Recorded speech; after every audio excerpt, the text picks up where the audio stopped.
વડોદરામાં નવું રોડ્સ આવે જે કરવાના છે એ પ્રોજેક્ટ ડિપાર્ટમેન્ટ દ્વારા કરવાના છે. એટલે એ લોકો વડોદરામાં એક વસ્તુ જોયું હતી જે એક્સપેન્ડિચર ઓન રોડ્સ થોડું ઓછું છે. અમે ખરેખર સારા રોડ્સ, ડીએલપી રોડ્સ, 5 વર્ષ ગેરંટી વાળો રોડ્સ બનાવવું જોઈએ. આ વારંવાર રીસર્ફેસિંગ કરવાનું સોલ્યુશન નથી. એક વાર કરીએ તો એક રોડ 5 વર્ષ 10 વર્ષ સુધી ટેકવું જોઈએ. એવા રોડ્સ આવનારા દિવસોમાં પ્લાનિંગ કરીશું. ખાસ કરીને રોડ કન્સલ્ટન્ટ અહીંયા નિમણૂક કરવાની બાકી છે. એ કાર્ય કદાચ કોઈ કારણથી અટક્યું છે. અમે એક ડિપાર્ટમેન્ટમાં મિનિમમ 4 થી 5 કન્સલ્ટન્ટ્સ આવવું જોઈએ. આવા પ્રોજેક્ટ નિર્ણય લીધું છે. જે Gujarat urban development mission empanelled agency છે એટલે બોલાવીશું, એમ્પાનલ કરીશું. અને સ્માર્ટ સિટીમાં પણ અત્યારે બિગ ફોર કન્સલ્ટન્સી એમ્પાનલ કરવાનું છે. જેથી કરીને એક ફ્યુચરિસ્ટિક ડિઝાઇન્સ બધું બને, ફ્યુચરિસ્ટિક કામ થાય.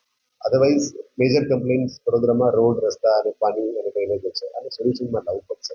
એના માટે કાયમી સોલ્યુશન કરવા માટે કામ કરશે. જે પણ અલગ અલગ ડિપાર્ટમેન્ટ સાથે કોર્ડિનેશન ઇસ્યુઝ છે બીએમસી સિવાય, એમાં એક પ્રોજેક્ટ સેતુ પોર્ટલ છે રાજ્ય સરકારે. એમાં જે કોર્ડિનેશન ઇસ્યુઝ છે, માની લો અહીંયા લોકલમાં એનએચઆઈ સાથે હોય, આરએમબી સાથે હોય, તેમાં પણ લોગિન કરીને કરવાનું છે.